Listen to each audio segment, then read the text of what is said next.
प्रणमीय शिरसाणेमिं गुणरयण विभूषणं महावीरं सम्मत्तरयण निलयं पयणि समुत्कीर्तनं नवोच्चम्।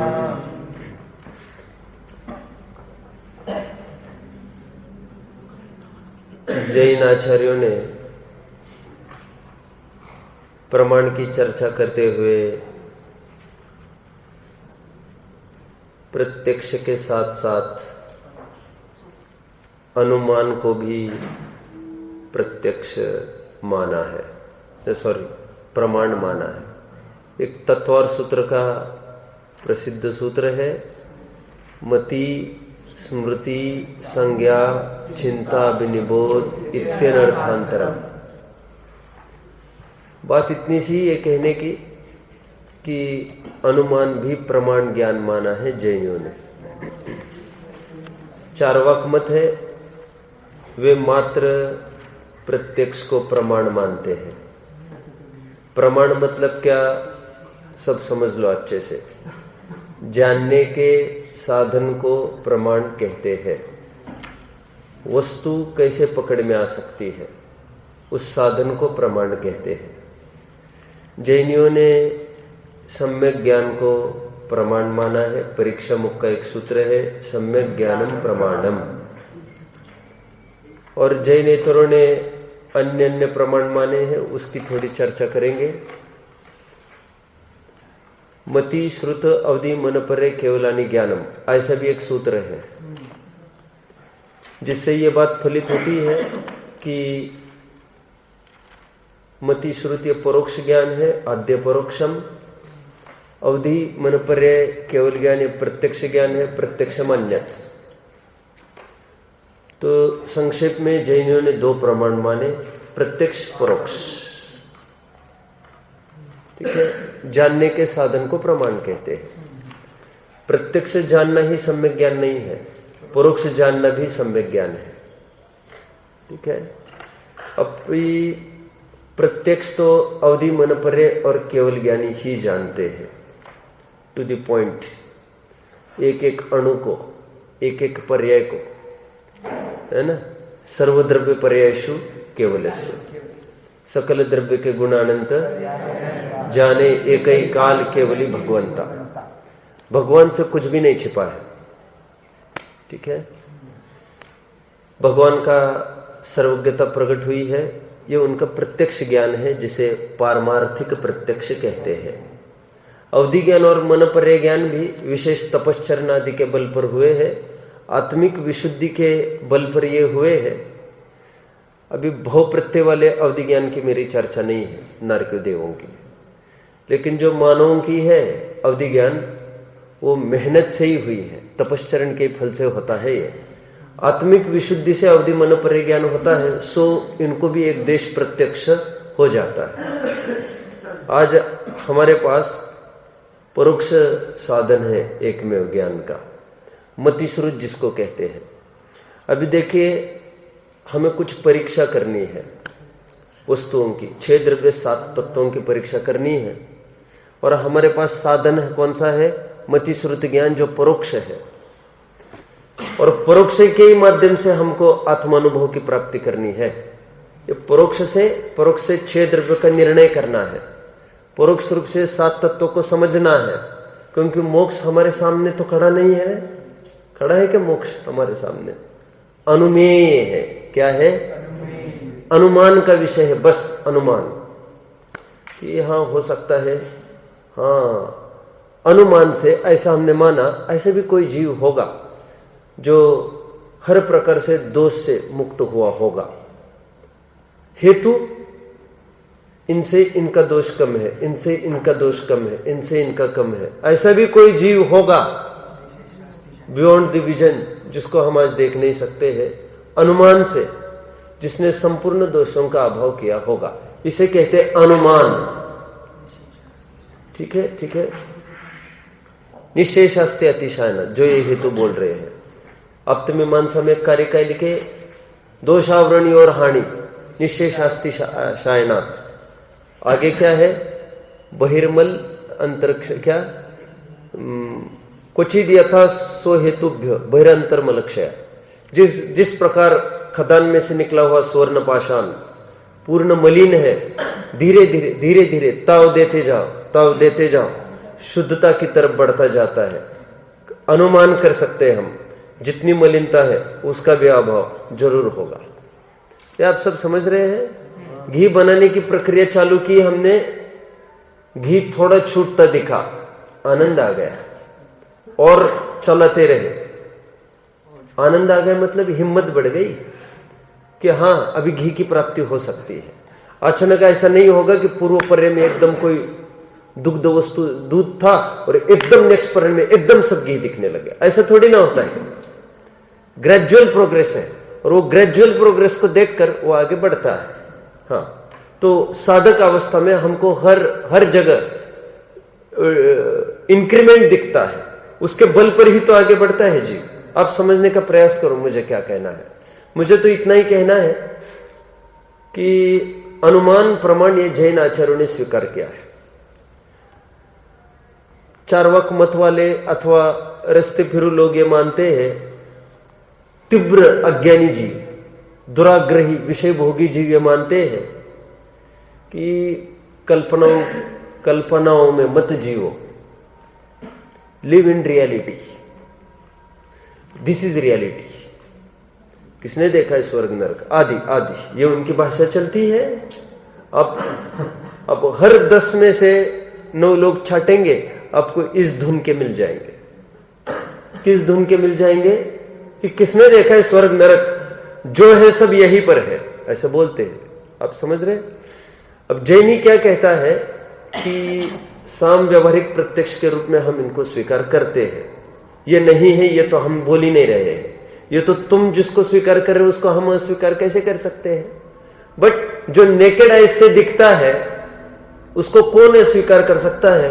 लेकिन अनुमान करो कि धर्म, कुछ ऐसे द्रव्य भी होंगे जो अरूपी होंगे, धर्म अधर्म आकाश काल, जिसकी अभी चर्चा नहीं करनी है वैसे मुझे, लेकिन ऐसे भी कोई द्रव्य होगा पुद्गल जो हमारी आंखों से नहीं दिखता होगा।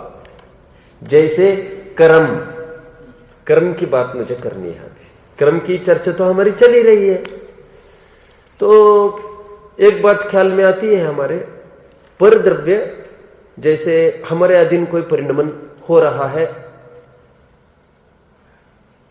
ऐसी हमारी भ्रांति है। अभी इतना बोलने की अपेक्षा इतना ही मैं बोलूं, कल तक मैं कुछ इशारा करता था और इशारे के अनुसार वहां पर, इशारे के अनुकूल वहां पर परिणमन होता था। एक पकड़ रहे आप सब? मैंने अनुसार हटाकर अनुकूल बोला। अभी जैसा इशारा मैंने यहां से किया और उसी समय वहां पर तद्रूप परिणमन हुआ, तो यह भ्रांति बराबर बनी रही कि मेरे अनुसार वो काम हो रहा है। उसी समय, जिस समय यहां से इशारा हुआ उसी समय वहां पर परिणमन हुआ, बराबर भ्रांति का पोषण होता रहा। पकड़ रहे? जिस समय में क्लास में प्रवेश किया मैंने, अब सब उसी समय खड़े रहे और आपने जय जिनेन्द्र ग्रीट किया, तो मेरा भ्रम ये पुष्ट होता रहा। मैं आया तो ये सब खड़े होते, मेरी इज्जत कितनी करते हैं। और जब भी मैं आया वाह यहां पर सब खड़े हुए, है ना। अभी इसी में कोई मेरे आने की बात नहीं है, जगत का कोई भी परिणमन आप लगा सकते हो ऐसा। तो हमारा भ्रम ये पुष्ट होता रहा, मेरे अनुसार सब होता है। अब अचानक उस हमारी मान्यता में दरार पड़ जाती है। एक आध दिन कभी ऐसा भी उगता है जिसमें जैसा हमने सोचा है वैसा तो कुछ नहीं होता। मैं तो बहुत पोलाइट भाषा का प्रयोग कर रहा हूं। सत्यार्थता तो यह है, अधिकांश रूप से जैसा हमने सोचा है वैसा नहीं होता है। वो तो जो हमारे अनुसार हुआ है, हमारी इच्छा के अनुकूल हुआ है, उसी को हम हाईलाइट करते हैं, और वो जो हमारे अनुकूल नहीं हुआ है उसको हम गौण करते हैं, तो हमारा मिथ्या अहंकार पुष्ट होता रहता है। आप समझते हैं? इसलिए मैं हमेशा कहता हूं कि इस जीव ने आज तक एनालिसिस भी प्रॉपर नहीं किया है। एनालिसिस करने के लिए सभी एक्सपेरिमेंट्स बिल्कुल सामने चाहिए। पकड़ रहे आप सब? जैसे 10 काम मैंने किए तो 10 में से 90% भी नहीं, मुझे चाहिए 10 में से सबके सब काम सामने आए, और एक फेल हुआ तो ये फेल क्यों हुआ, बराबर का जोर इसमें भी तो मैंने लगाया था, और जब ये मेरे अनुसार नहीं हुआ तो ये बचे हुए 9 भी मेरे अनुसार कैसे कह सकते हम? ये तो सहज का इत्तेफाक, कोइंसिडेंस इसको कह सकते थे अपन। समझ में आता है? इसका मतलब कोई एक हिडन रीजन है जिसके अनुसार सब काम होते हैं, हमारे अनुसार काम नहीं होते हैं। मैंने कहा यहां आओ, वो आया, चले जाओ, वो चला गया। रोजाना ऐसा होता है। अब एक दिन ऐसा नहीं हुआ, इसका मतलब एक हिडन कारण है। उसको जैन दर्शन ने कहा द्रव्य कर्म। क्या कहा इसको? वो द्रव्य कर्म के अनुसार ये सब व्यवस्था चलती है। और किसका द्रव्य कर्म? ये सबके जीव का अपना अपना द्रव्य कर्म, उसके अनुसार उसको संयोग आदि सब मिलते रहते हैं, है ना? संयोग क्या है वो? कर्मोदय अनुसार अवस्था संयोगी मानो, एक लाइन है ना, कर्मोदय अनुसार अवस्था संयोगी मानो। हमारे पुरुषार्थ से कुछ नहीं हुआ है। मैंने कहा था ना यहीं पर, माता पिता का भी चयन हमने थोड़ी किया है। नाक का तो चयन तो करने का सवाल ही नहीं, बस यहाँ पर थोड़ा अवसर मिला हमको पति पत्नी के चयन का। भाई बहन का भी चयन हमने नहीं किया है, यहाँ पर थोड़ा अवसर, तो यहाँ पर इसको ये लगता है कि मैं डिसाइड करूंगा मुझे क्या करना है। आप समझ रहे हैं? यहाँ पर भ्रांति का अवसर यहाँ पर ही है इतना। तो ये नहीं समझता, यदि चॉइस का अवसर होता तो सर्वत्र होता ना। तो बात इतनी सी फलित होती है, मतलब कोई कर्म नाम की वस्तु है और ये अनुमान से सिद्ध है। बस मुझे अभी तक का निष्कर्ष इतना ही बताना, कर्म नाम की कोई वस्तु है जो आंखों से नहीं दिखाई देती लेकिन सिद्ध है प्रमाण से। और वो प्रमाण कौन सा? अनुमान।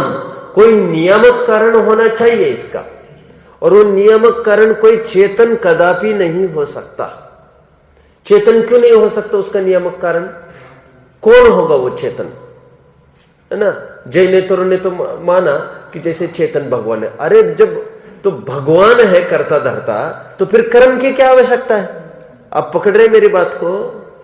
इसलिए कोई चेतन कारण नहीं हो सकता इसका। और चेतन यदि कारण होगा तो उसको ये ड्यूटी किसने असाइन करी कि तुम ये न्याय तुला पर तुम बैठ जाओ, ये करना और वो करना, और उसको कौन सब्स्टिट्यूट होगा? वो यदि रिलीवर कौन होगा? उसको रिलीवर समझते हो? मैं फ्री होना चाहता हूं, मेरी जगह दूसरा कोई आ गया, उसको कौन रिलीव करेगा फिर? तो ये क्यों उसको फंसाए बेचारे को किसी को? तो सबका अपना अपना कर्म के अनुसार सब भोगते हैं, यही एक वस्तु स्वरूप ख्याल में आता है। और ये कर्म जो उदय आता है, ये कर्म किसका कब? या हमने ही पहले बांधा हुआ कर्म फलता है। पकड़ रहे आप सब? ये 148 कर्म की प्रकृतियों का कल हमने एकदम रफ आइडिया देखा, और 148 प्रकृतियों की कल संक्षेप में परिभाषाएं भी हमने देखी ना। और कल हमने ये देखने का प्रयास किया, जो हमारी अकल एक दूसरों के साथ नहीं मिलती है, जो हमारी शक्ल एक दूसरों के साथ नहीं मिलती है, उसके लिए कारणभूत सबका अपना अपना कर्म है। ठीक है? मतलब एक एक यूनिट यहाँ का, एक एक अणु, परमाणु, हाथ पैर उंगलियां, उसका लोकेशन, उसकी साइज, कलर, स्पर्श, रस, एवरीथिंग, चाल ढाल, एकदम कुछ भी, बोल चाल, सब कुछ, ये सब कुछ कर्माधीन है। अब कुछ भी बोलो तो उसके लिए कर्म सेट है। समझ में आता है? मतलब जीव के अधीन कुछ भी शरीर की व्यवस्था नहीं है। इससे भी भेद विज्ञान जगता है, अध्यात्म जागृत होता है कि शरीर का कर्ता मैं नहीं हूं। और फिर क्यों करना चाहते हैं हम? सब सहज व्यवस्था है अपने अपने अधीन। इसलिए मैंने कर्ता कर्म अधिकार में एक उदाहरण दिया था, आपको याद होगा तो। मैंने यह कहा था कि बचपना ऐसी चीज है कि जहां पर बिल्कुल केयर नहीं करता शरीर की, है ना? 25-30 साल तक और धूप में घूम रहा है, सब जगह घूम रहा है, सुबह 5 बजे बल्ला लेकर बाहर निकला, खाने की होश नहीं, पीने की होश नहीं, कुछ नहीं, कब घर पर आया, क्या करता है, क्या नहीं करता है। और फिर भी ये ठंड है, गर्मी है, चाहे जैसा घूमता है बनियान पर, चाहे जैसा कहीं भी, और फिर भी बीमार नहीं पड़ता। और ये बुढ़ापे की तरफ दशा ढली, वो कितना टोपो वापो पहनकर सब आंखें मुश्किल से दिखती है और लाठी वाठी लेकर चलता है, इतना सब करने के बावजूद भी आए दिन डॉक्टरों से घिरा रहता है। इससे बात स्पष्ट है, हम जो जो प्रयास करते हैं इसके संभाल का, तो ये बिगड़ता दिखता है। तो हमारे अनुसार होता तो बात उल्टी होनी चाहिए थी ना। तो ये सब कर्मानुसार है, ये कल हमने देखा। और इतना ही ख्याल में आता है, ये पूर्व में हमने कोई शुभ अशुभ भाव किए होंगे जिसके फलस्वरूप कर्म उदय को प्राप्त हो रहे, ये बात पक्की है। तो यदि हम कर्म का उदय नहीं भोगना चाहते अब, तो शुभ अशुभ भाव नए नहीं करें, हम नया बीज न बोए, और पहले जो बीज बोए हैं वो अपना अपना असर देकर पूरे होंगे, वैसे पूरे नहीं होंगे वे। आप समझ रहे, जितनी बारूद पटाखे में भरी है उतना तो चक्री चलेगी, इतना कर सकते हैं, नई चक्री न चले इसके लिए हम उद्यम कर सकते हैं। इसलिए कवि ने कहा है, जे लागे 10-20 से, नोट करो, मुझे अर्थ बताओ इसका। अपने जैन कवि ने लिखा है, जे लागे 10-20 से ते 13-50। रजत आप तो मत विकल्प रखो, आप इजी हो जाओ। ते 13-50 16-62 कीजिए, छाड़ी 4 को वास। चिन्मय इजी रहो, तुम कोई आवश्यक थोड़ी है। देखो मैं तुमको बार बार कह रहा हूं, समझ रहे, अभी भी काम नहीं हो रहा है।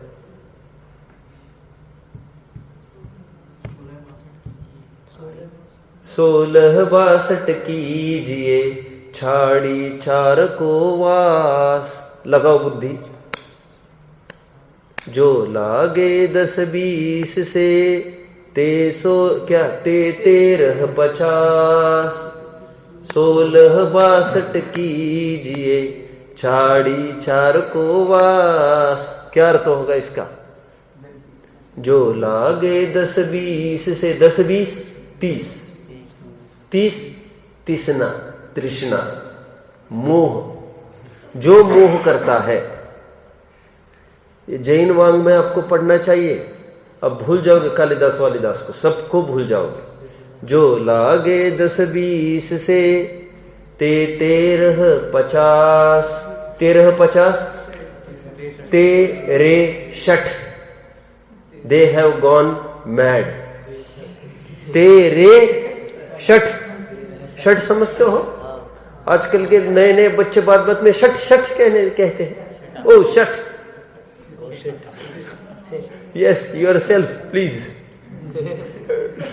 चलो क्या कहते हैं? जे लागे 10-20 से, जे तृष्णा में उलझे है, तेरे शठ, शठ मतलब मूर्ख, समझते हैं ना? ये 6 ढाले में 2 चिन्ह जगह आया। षट शब्द का प्रयोग दौलत राम जी ने भी किया। एक हाथ बताना है कोई, एक हाथ षट कहां पर है?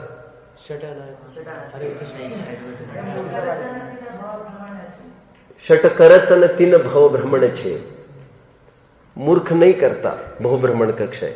आगे 16-62 कीजिए, 16-62 78 हत, नाश करना, 8 कर्मों का नाश करना, और छाड़ी 4 को वास, इन 4 का वास छोड़ना। इतनी भावना कवि ने इसमें भाई है, 8 कर्मों का नाश करना। ठीक है ना? जिस भाव ते तीर्थंकर प्रकृति बंधाए, ते भावपन है छे। तीर्थंकर प्रकृति भी उदय में आएगी तो विला जाएगी। ये जितना भी कर्म उदय में आएगा ये सब विला जाएगा, कितना भी अनुकूल है, और धड़ाड़ गिरा देगा। और तो और ज्यादा घातक तो पुण्य का उदय है। इसलिए तो बोल दिया ना आचार्य ने, क्या ता पुण्य अम्म मां हो, पुण्येन हो विहवो, पुण्य से वैभव होगा। विहवेण मैण मई मोह, और वैभव से क्या होगा? मोह होगा। मोहेण पुण्य पावम, और मोह से फिर पाप होगा। ता पुण्य अम्माहु, ऐसी जिसकी संतान दुख है, ऐसा सुख हमको नहीं चाहिए। श्रीमद जी के शब्द में बोलो, वह सुख सदा ही त्याजरे, पश्चात जिसके दुख भरा। और खरेखर परमार्थ से विचारा जाए तो उसको सुख कैसे कह सकते हैं? जिसका टर्मिनेशन पॉइंट, जिसकी संतान दुख हो, उसको सुख कैसे कह सकते हैं? वो तो सुख के भेष में है खड़ा। चलना आगे, आठों कर्मों का नाश करना ये है। सर्वोत्कृष्ट प्रकृति तीर्थंकर प्रकृति भी साथ देने वाली नहीं है। अपने को छोड़कर चली जाएगी। चक्रवर्ती आदि जितने भी पद है सर्वोत्कृष्ट, वे भी सब क्षणिक है। और फालतू प्रकृतियों की तो बात ही नहीं कर रहे अपन। अभी कुछ प्रकृतियों की यहां पर चर्चा चलेगी। ये 23, 24 और 25वीं 3 गाथाएं आज चलनी है। इनका शब्दशः अर्थ हम देखेंगे।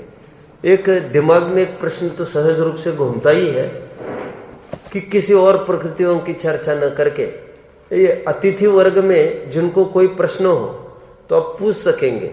वो तो हमारा अकॉर्डिंग टू सिलेबस चल रहा है। गोमट सर का प्रकरण है हमारा। वैसे आपको कुछ भी इजी कुछ चाहिए सिंप्लीफिकेशन तो आप पूछ सकते हैं। वैसे I will try my level best. मैं तो सिंप्लीफाई कर ही रहा हूं एक एक बात को, और भी विचार करता हूं। तो देखिए, अभी यहां पर 3 गाथाएं चलेगी, 23, 24, 25। इसमें दर्शनावरण की प्रकृतियों को समझाया जाएगा, और वह भी मात्र 5 प्रकृतियों को समझाएंगे। कितने अटपट बात लगती है। क्यों अटपट लगती है? क्या अटपट है इसमें? ज्ञानावरण की 5 प्रकृतियां समझाई नहीं। दर्शनावरण की चक्षु दर्शनावरण इसको भी हटा दिया, सीधा दर्शनावरण की समझाने लग गए। कितनी अटपटी बात लगती है। बात यह है जो एकदम सिंपलर हो उसको क्या समझाना। बती ज्ञानावरण दर्शनावरण, इसको क्या समझाना। जो समझाने लायक है उन प्रकृतियों को समझाएंगे। तो कुछ कुछ प्रकृतियों को ही समझा रहे हैं यहां पर आचार्य देव। अब नोट कर रहे इस बात को। उन प्रकृतियों को तो खड़ा ही नहीं कर रहे। मति ज्ञानावरण आदि का गाथा हुई क्या? आदिश नहीं, गाथा नहीं हुई। और दर्शनावरण में भी अभी निद्रा आदि 5 की चर्चा चलनी है। क्या कहते हैं देखिए हम। 23वीं गाथा पढ़ते हैं। थिणुदयेणुद्धविदे सोवधिकम्मं करेदि जपदिय निद्दानिद्दुदयेणय नट्टिदि मुग्घादिदुम सक्को। बस देखो क्या कहते हैं। वैसे तत्वर सूत्र भी हमने पढ़ा होगा। तो तत्वर सूत्र के 8वें अध्याय में सभी कर्मों को गिनाया है। 8वां अध्याय है ना, जिसमें ये दर्शनावरण की भी पूरी प्रकृतियां गिनाई है उन्होंने। वहां पर तो क्रम ये दिया है उन्होंने, निद्रा निद्रा निद्रा, प्रचला प्रचला प्रचला, स्त्यान गृद्धि। इन 5 को समझना है आज हमको। इतना ही उपक्रम होगा आगे। निद्रा निद्रा निद्रा, प्रचला प्रचला प्रचला, स्त्यान गृद्धि, इन 5 को समझना है। ये क्रम तत्वर सूत्र में है, 8वें अध्याय में है। यहां पर वो सूत्र को ऐसा क्रम नहीं रखकर स्त्यान वृद्धि से प्रारंभ करते हैं। ये इसका क्या उचित है उसको भी हम बाद में देखेंगे, है ना। ऐसा क्रम भंग यहां का है कि वहां का है, यह हम बाद में देखेंगे। सच्चा क्रम इनका है कि सच्चा क्रम उनका है, यह हम बाद में देखेंगे। ठीक, ये पहले तो ये समझिए 148 कर्मों में से 5 प्रकृतियों का हमको अध्ययन करना है, और शिक्षा भी क्या मिलती है उसको भी हम देखेंगे बाद में। ठीक है, तो ये 5 प्रकृतियां हैं। तो सबसे पहले कह रहे थिणुदयेण, स्त्यान वृद्धि के उदय से। थिणु थिण स्त्यान,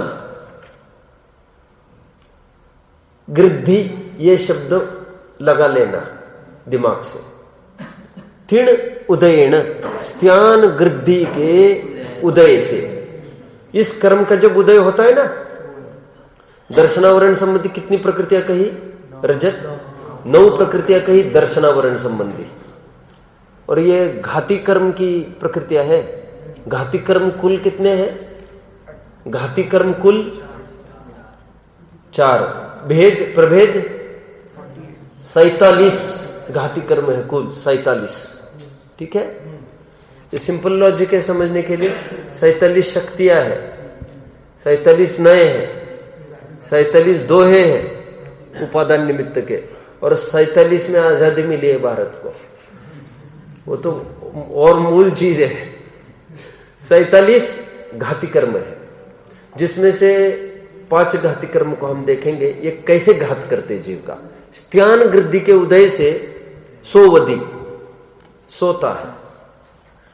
सोता है और क्या करता है? कम्मम करेदी, काम भी करता है। 2 जपपदीय, बोलता भी है। जल्प, एक लाइन मैंने खोली यहां पर, अब इसका थोड़ा स्पष्टीकरण करता हूं। स्त्यान गृद्धि के उदय से जीव क्या करता है? आप लोगों को वैसे सुना भी होगा पहले। ये जीव इतनी भयंकर निद्रा में होता है। गृद्धि, द वर्ड इटसेल्फ टेल्स, क्या बताता है? गृद्धता, सोने में प्रगाढ़ता, एज गुड एज बेहोशी हो गए। ये क्या करता है? ये तो कहते हैं ये नींद में काम भी करता है। काम करता है नींद में? क्या काम करता है? बर्तन वर्तन मांजता है कि कपड़े धोता है? क्या करता है? अरे बड़े बड़े काम करता है। मेरे जहां पर मैं रहता था वहां पर बिल्कुल सामने एक जैन का घर था। तो श्वेतंबर थे वे भी, संतोष नाम था उस लड़के का। तो आए दिन वो संतोष की माँ जब भी मुझे मिलती थी मुझे एक ही बात बताती थी, अरे संतोष को कुछ समझाओ ना। अपने माँ बाप अपने बच्चों को बेवकूफ समझते हो, सबके ही साथ वही हिस्ट्री है, और दूसरों के बच्चों को अच्छा समझते हैं, सो तो मुझे भी अच्छा समझते होंगे वे। तो वे मुझे कहते थे संतोष को थोड़ा समझाओ तुम। तो तब मैं पंडित थोड़ी था ना, वो तो वैसे ही वो बोले। तो हर क्लास में मैं टॉप रहता था, तो बोले संतोष को थोड़ा समझा। मैंने कहा क्या दिक्कत है उसके साथ? तो बोले वो दुकान चलाता था किराना। मैं सच्ची बात कह रहा हूं आपको, आपको यकीन नहीं आएगी अब मैं जो कहूंगा। उनकी बहुत गरीब थे वैसे वे। वो आधी रात उठता था, रात के 2 बजे, और उठ के क्या करता था मालूम? आता था दुकान में, आगे किराना दुकान में, और बराबर आकर अंधेरे में आकर, आपको क्या चाहिए? शक्कर। बराबर शक्कर नापता था, आधा किलो, चलो आगे आगे, आप बोलो आपको क्या चाहिए। बराबर सब करता था और फिर आकर सो जाता था।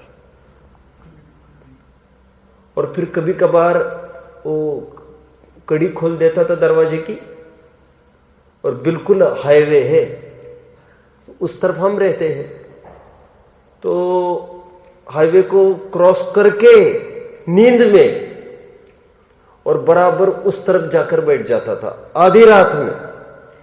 उसको पता हुआ तो दूसरे दिन पूछो, अरे दूसरे दिन पूछो तो बता नहीं पाएगा दूसरे दिन की कहा बात ले रहे।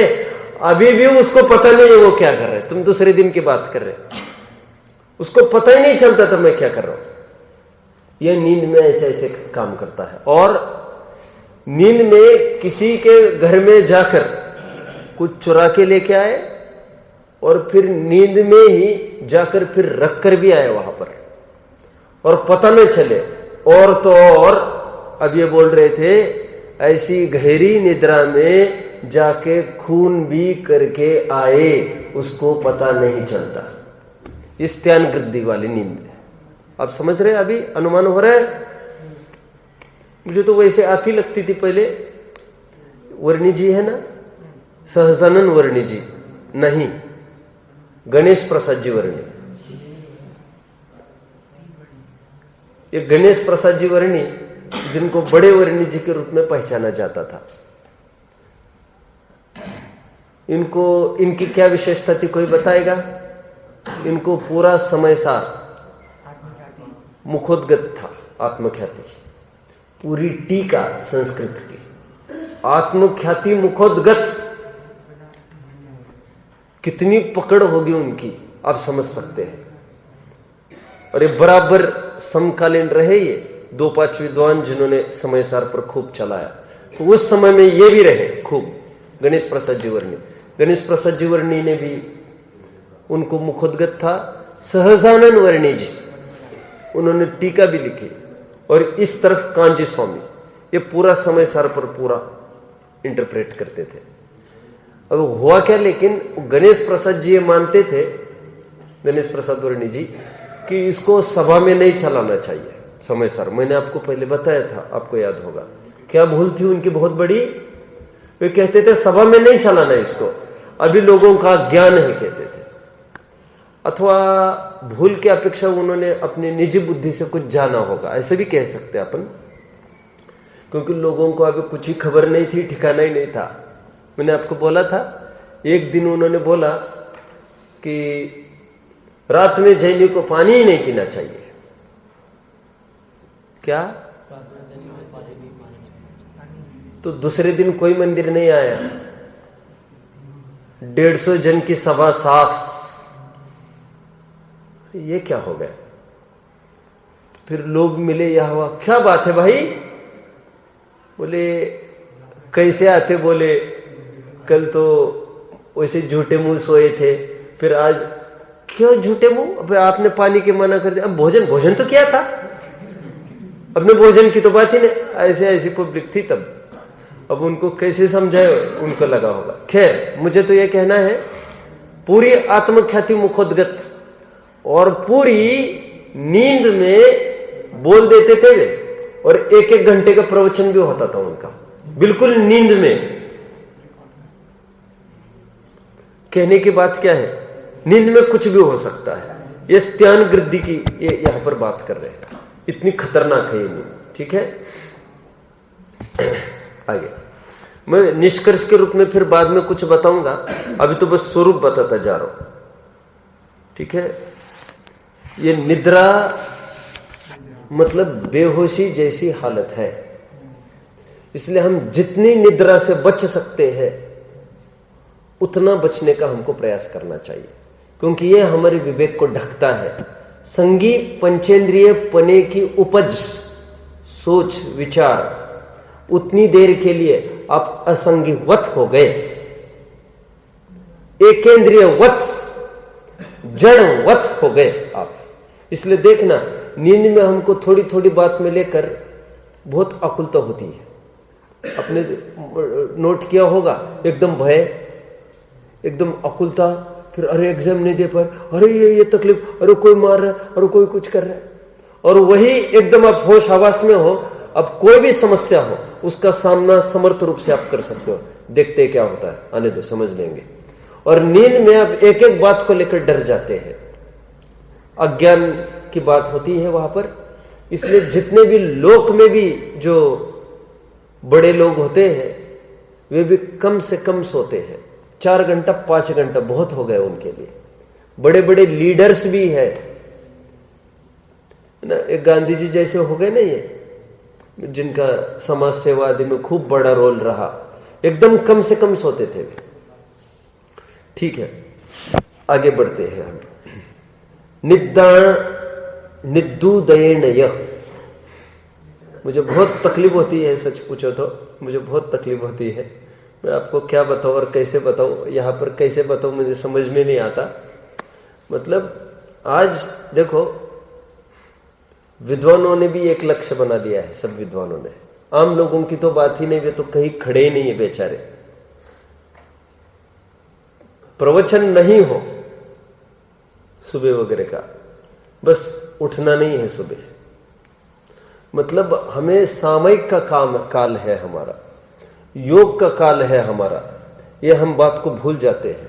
और तो और ये बड़ी तकलीफ ये होती है, जो बड़े बड़े व्यायाम आदि पढ़ाते हैं, आप समझ रहे, बड़ी बड़ी साधना पढ़ाते हैं, मजाक नहीं कर रहा हूं मैं। अब पढ़ाना नहीं है, 8 बजे उठ गए, ये पढ़ाना नहीं है। मतलब कितनी पर सापेक्षता है हमारे जीवन में। हम विद्वत्ता भी माथे पर ही सिरे रखी है कि दूसरों के माथे उसको पलटा देवे। पंडिताई माथे पड़ी पूरो जन्म को पाप और उनको उपदेश और कोरे रह गए आप। बहुत तकलीफ होती मुझे तो। और अपने मुमुक्षुओं के विद्वानों को देख सकते हैं आप। एक दृष्टि आना जहां पर विद्वान रुके हैं 5:30 बजे, 5 की बात नहीं कर रहा हूं मैं, 5:30 बजे एक दृष्टि फेर लेना सब जगह। और फिर कब उठते हैं, कैसे उठते हैं, क्या क्या उनकी मुद्राएं, फिर देख मतलब बहुत तकलीफ होती है। और इनको कोई समझा नहीं सकता। समझाए तो गला पकड़ लेंगे अपना, और समझाने को भी कौन जाता है वैसे। मतलब ये हमको सबको समझना चाहिए थी ये चीज। आज हम सब चूक रहे हैं अपने लक्ष्य से। ठीक है,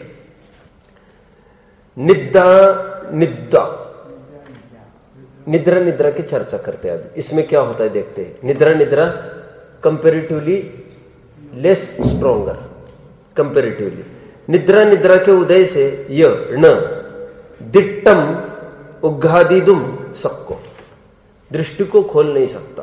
कितना भी चाहे आंखों को खोलना नहीं खोल सकता हो निद्रा वाला। ठीक है, ऐसे कोई काम नहीं करेगा इतने बड़े, लेकिन बस आंखें कितना भी कोई चाहे, वो भी चाहे आंखें नहीं खुलेगी, उसकी नहीं खुलेगी। वो निद्रा नामक उदय चल रहा है उसका। आगे बढ़ना है, आगे बढ़ते हैं। पयला पहलू दयेण, आप कल्पना कर सकते हैं और सामने कंपेयर कर सकते हैं रखकर मुनियों की निद्रा को। मुनियों की निद्रा को कितनी किंचित निद्रा है उनकी। बस किंचित निद्रा में भी और कितने थोड़े काल रहेगी और कितना डाइल्यूट है उसमें, बराबर 6वां गुणस्थान बरकरार रहता है उसमें। और अभी उठे, अब उठना और सोना उनका क्या है। और भूमा ही पिछली रहे में शयन कछु एक आसन कर। ठीक है, कितना सोते होंगे, 1 घंटा बहुत हो गए 24 घंटे में। ठीक है, संपत्ति जिसको लुटने का डर है निरंतर, क्योंकि जितने काल के लिए सोए उतने काल के लिए मानवपना गया। चक्रवर्ती तुल्य, चक्रवर्ती की संपदा के तुल्य मानव भव की एक एक पल, समझ रहे, मानव के पल को, मनुष्य पर्याय के एक प्रसंग को खोना चक्रवर्ती की समस्त विभूति को खोने के अनंत गुना ज्यादा है, महंगा सौदा है, जिसके लिए तरसते हैं। मैं इसलिए हमेशा कहता हूं ना, तुम तरस रहे हैं इंद्र बनने के लिए, 15 लाख देकर इंद्र बन गए, बेवकूफ इंसान मिला है ये। पैसा दे देकर मुफ्त में टांग उलझा रहा है, पैसा दे देकर। और नरकाया को उनकी बोलियां लग रही है वहां पर, सो कोई सुनवाई नहीं हो रही है उनकी। नरकाया को सुरपति तरसे और सुरकाया का ये बेवकूफ तरसे कि हमको वो मिले, हमको वो मिले, यहां से वहां से यहां। उसको लगता है वहां पर बहुत अच्छा है, बहुत अच्छा है, बहुत अच्छा है। मैं क्या कहना चाहता हूं, जरा बोलना, क्या क्या कह रहा था इसे में? मुनियों की निद्रा।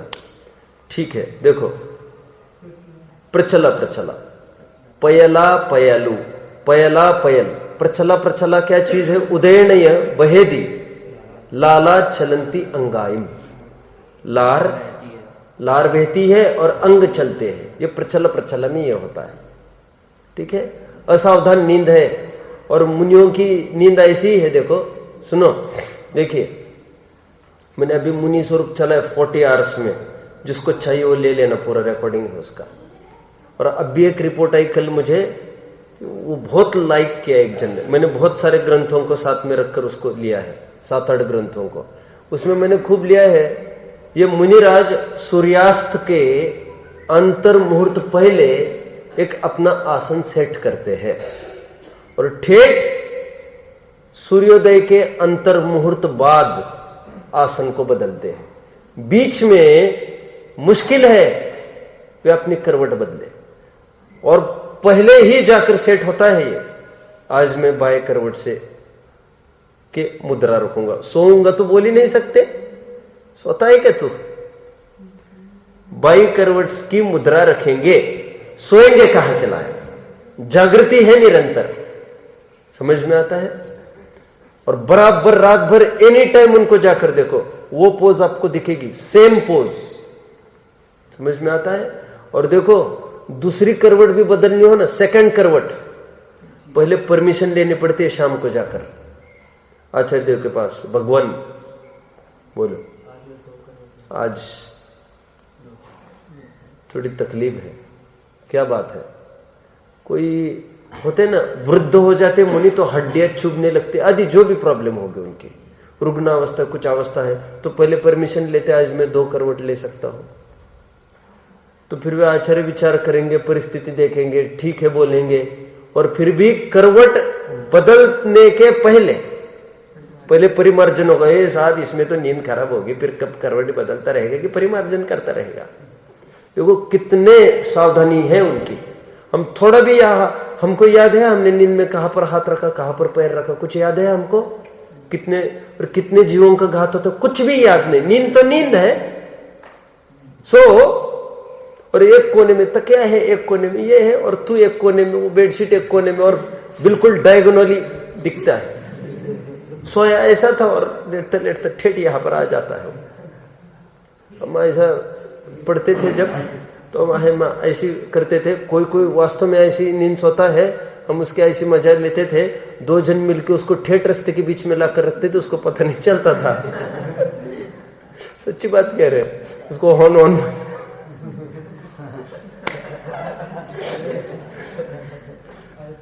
सुनो, तुम लोग ऐसा करते हो दोस्तों कर भी। अरे तुम स्वयं को कितना बड़ा धोखा दे रहे। कोई इज्जत तो क्या लूटेगा, कोई कुछ भी करके चला जाएगा। आजकल किडनी विडनी चोरी हो रही है। अरे तू तेरी रक्षा नहीं कर सकता, हमको काय के लिए ब्लेम कर रहा है? हम तो मजा लेने ही बैठे हैं तुम्हारे। आप समझ रहे मेरी बात को? मैंने क्या बोला? आप लोग मेरी मजा लेते हो, और मजा लेते हो तुम जागृत क्यों नहीं हो? जिसकी ऐसी नींद है उसका कोई ठिकाना नहीं, सब कुछ लूट जाए, घर लूट जाए, कोई भगने नहीं वाला है, चोर वाला। अब समझे? इसलिए भी देखो दिन में कभी नहीं सोना। मैं आपको पहले भी बताया कि उस दिन मैंने, अब थे कि मैंने उस दिन लिया है, वैसे वो प्रकरण चला ना, सोने लग गए क्या फिर से? क्या बात कर रहे हैं? सच बोल रहे हैं?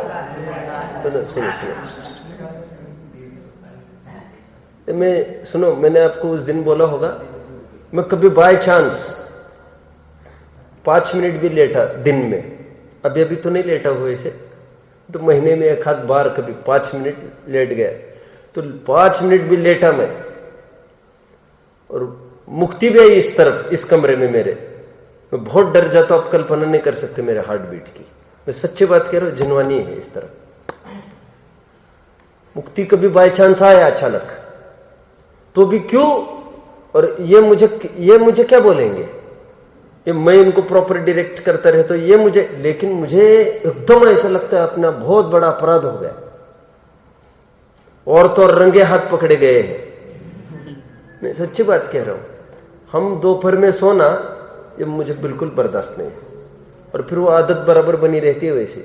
सुबह उठने में गाफिलता नहीं रखना कभी। ये योगियों का काल है सुबह का, ब्रह्म मुहूर्त कहा जाता है इसको। मैं तो इसके लिए हमेशा एक बात कहता रहा, जिस समय नमाज हमारे कान में पड़ती है, अजान होती है ना उनकी, अजान कान में पड़ती है मुसलमानों की, और उस समय हम बिछाने में हो, तो हमको हमारे जीवन पर और हमारे जैनत्व की गरिमा पर थू करना चाहिए। क्यों? मुसलमान उठ रहा है, अपना अपना सब धर्म चालू हो गए। मैंने बोला आपको उस दिन ट्रेन में 3 बजे उठकर बोला क्या उस दिन? नहीं, आप थे क्या? 3 बजे उठे और 50 जनों ने नमाज पढ़ी मेरे सामने, धड़ाधड़ रेल में, 50 वन आफ्टर द अदर धड़ाधड़ बराबर। और सब में उनकी प्रक्रिया देख रहा था, ये कैसे करते हैं, इनकी क्या प्रक्रिया है, देखता रहते हैं। और उस समय में अपन कैसे, और एक नहीं कितने बार मुझे ये अनुभव आया। मेरा बिल्कुल पहला अनुभव जीवन का, मैंने कभी बताया होगा ये भी। रेल में से मैं वो एकदम ऊपर के बर्थ पर था और नीचे उतरने को सुबह या ऐसा कुछ टाइम था 3:30 वगैरह। टॉयलेट के हिसाब से वो बिल्कुल टेढ़ी गर्दन करके मिडिल बर्थ पर नमाज कर रहा था। वो देखो कुल अपेक्षा व्यवहारभाषी है वो, मिथ्या दृष्टि समझ में आता है। कुल हमारे माता पिता कहते हैं उसके बल पर वो गाड़ी खींच रहा है जिसका कोई आधार नहीं है, फिर भी कितना जोर लगा रहे हैं।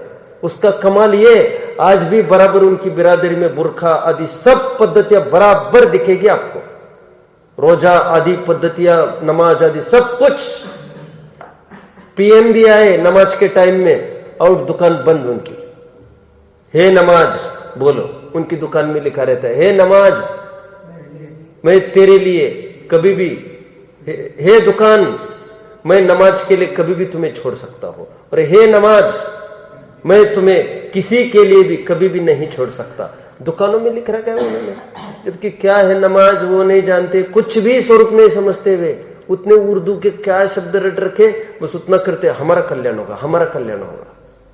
आप समझ रहे हैं, उनको जिहाद बस किसी ने बता दिया ऐसा ऐसा करो हो जाएगा, बस चढ़ जा सूली पे भला करे भगवान, मर मिटने के लिए तैयार हो जाते हैं। मैं ये नहीं कह रहा हूं, देखो बात सर फिरेपने की नहीं चल रही है, बात तो अबाउट फैनेट, बस जो भी करेंगे करेंगे, बस करेंगे, कुछ भी हो पीछे।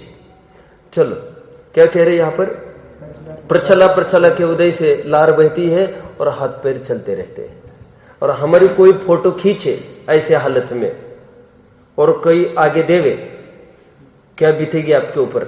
मैं वैसे अखबार कभी नहीं पढ़ता हूँ, एक जन ने मुझे लाके दिखाया अखबार, तो उसने उन्होंने क्या किया, पार्लियामेंट में इलेक्शन के पहले देखा था आपने, वो क्या किया था बोलो, कहाँ गए चिन्ह, राहुल गांधी को स्नैप किया उन्होंने, बराबर उसी समय में आके झुकी थी, कितना मच गया, आग मिची, ये कैसे राष्ट्र संभालेगा। हमको शुद्धात्मा की संभाल करनी है, समझ में आता है। राष्ट्र तो क्या है, जैसे चलना है वैसे चलना है, गाफिल होकर काम नहीं चलेगा। ये मुनि स्वरूप क्या है इसको समझने के लिए अंतरंग जागृति चाहिए। प्रचला प्रचले लार बहना और अंगोपांग चलना, ऐसा चलता है प्रचला प्रचल में। प्रचला के उदय से क्या होता है, पहलुदयन ये जीवो नहीं सॉरी ऊपर ऊपर ऊपर निद्दुदय, निद्रा चलेगा, स्त्यान वृद्धि, निद्रा निद्रा और प्रचला प्रचला, तीन देखे। इसको टेबुलर फॉर्म में आप कर सकते हैं, यहां पर प्रकृति लिखकर यहां पर काम लिख सकते हैं आप, रजत। आप तो जाके जाने के बाद करोगे इसे, मुझे तो पता ही है भाई, पक्का विश्वास है। तो निद्रा के उदय से गच्छन्तो चलता है, ठाई खड़ा रहता है, पुनो बैसई फिर बैठता है, पड़ी फिर गिर जाता है। ऐसा नींद में ऐसा होता रहता है। निद्रा के इसमें कभी खड़ा रहता है, कभी बैठ जाता है, कभी उठ जाता है, फिर ऐसे चलता रहता है। निद्रा की हालत कह रही है। कई लोगों को पेड़ पर भी नींद लगती है, कैसे भी कुछ भी हो जाता है, ठीक है। इसलिए निद्रा कितनी एकदम जागृत निद्रा चाहिए। और सुनो, उठाना पड़े हमको नींद में से, मैं कहता हूं ना, मैं आज तक कभी भी अलार्म की आदत मेरे को कभी नहीं है, नेवर।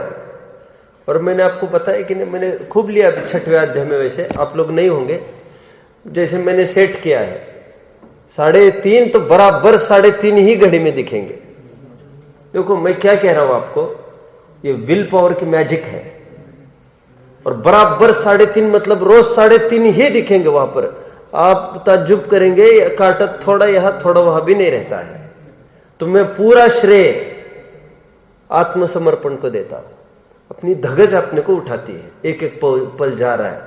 और सुनो, सोते समय में भी यही सोचना चाहिए, ये मौत की, ये मौत है अपनी। कहते हैं ना, निद्रा ये छोटा मरण है और मरण ये बड़ी निद्रा है।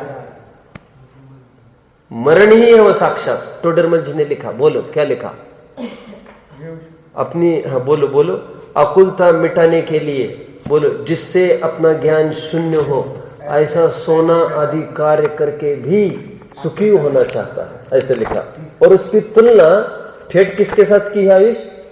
मरने के साथ। देखो देखो मैं बता रहा हूं आपको, देखो शोडरमल जी क्या लिखते हैं। 300 ठंड के कारण नहीं, एक पन्ना भी नहीं आ रहा, क्या है ये? देखो पेज नंबर मुझे तो मिले तो बताओ भैया।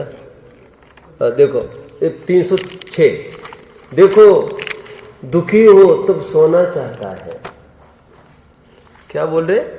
और जो कहते ना नींद आने के बाद बड़ा मजा आता है, तो मजा इसलिए आता है क्योंकि उतना दुखी था तभी तो सोया ये। और जो ये कह रहा है अभी बहुत सुखी हुआ, तो उतना दुखी था पहले, ये बात फलित हुई इसकी। हम तो दुखी नहीं हो रहे ना, बहुत चलेगा, कल भी प्रकरण थोड़ा चलेगा, मैं और बताऊंगा इसकी सेंट्रल आइडिया क्या है, नींद क्यों आती है, इसमें काफी खोला है, मैं कल बताऊंगा क्या है लॉजिक, नींद क्यों आती है एक्चुअली।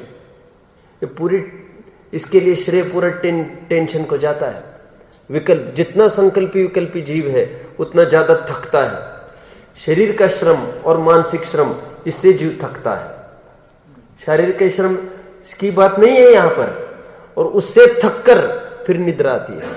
और जिनको संकल्प विकल्प बिल्कुल नहीं के बराबर है, उनको नींद घटती जाते 4 घंटा 3।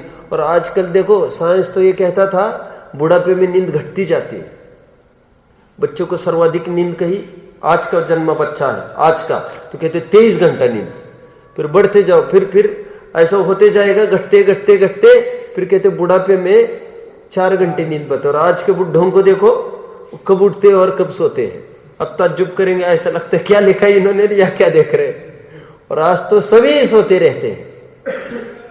समझ में आता है क्या? एक टाइम था जब सुबह उठ के सभी घरेलू काम चालू हो जाते थे, बिल्कुल 4 बजे सब उठ जाते थे। एक टाइम ऐसा था, दादा पड़दादा के पीछे चलना पड़ेगा एकदम। और आज देखो 8 बजे के बाद भी वहां से फटको तो ऐसा लगेगा घर में कुछ आवाज नहीं आ रही तो मर गए क्या हो गए, कोई आवाज नहीं। मैं सच्ची बात कह रहा हूं, मैं बहुत ताज्जुब होता है। योग और बड़ी बड़ी साधना आदि के सब और बड़ी पंडिताई झाड़ना, और देखने जाओ 7 8, कुछ मत पूछना। देखो दुखी हो तब सोना चाहता है, वहां सोने में ज्ञान अधिक मंद हो जाते हैं। सुनो, परंतु जड़ शरीर का भी होकर दुख को दूर करना चाहता है। ये बुजदिली का हथियार अपनाया उसने, दुख मिटाने का बुजदिली का हथियार है ये।